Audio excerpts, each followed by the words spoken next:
Nous avons la grâce, chers serviteurs de Dieu, de partager avec vous une petite méditation que nous avons intitulée « Satisfait en Christ ». Ainsi, nous lisons la lettre de Paul aux Philippiens, au chapitre 4 et au verset 4. La Bible nous dit « Réjouissez-vous toujours dans le Seigneur ».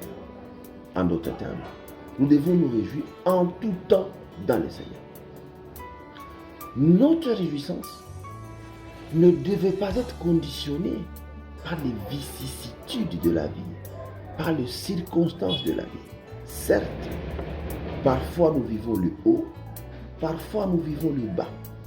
Mais nous devons savoir que notre joie ne devrait pas être dépendante de la température de la vie. Car le but de la vie des disciples de Christ ne devrait nullement être focalisé sur la course derrière le bonheur, la course derrière les biens matériels, maisons, véhicules et que sais-je.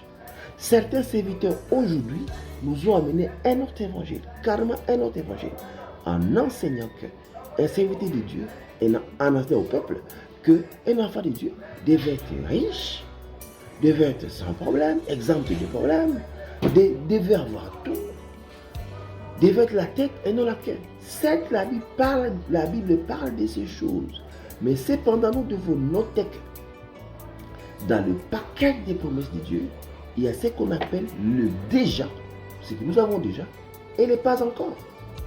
Confondre les deux concepts est très désastreux et nous amène dans tous les sens.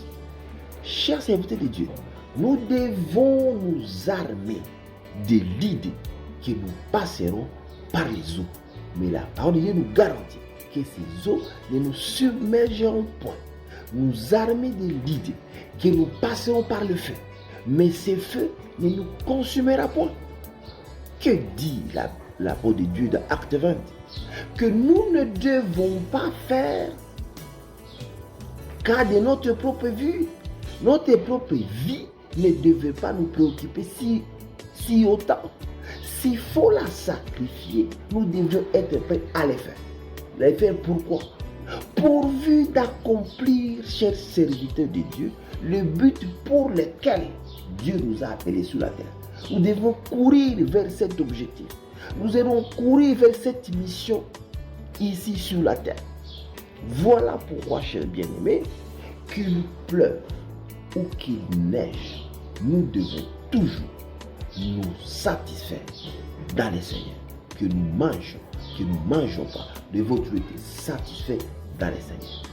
Christ devait être suffisant dans notre vie. Nous ne devrions pas avoir besoin de quelque chose d'additionnel pour être vraiment satisfait en lui. Que Dieu vous bénisse et bon week-end.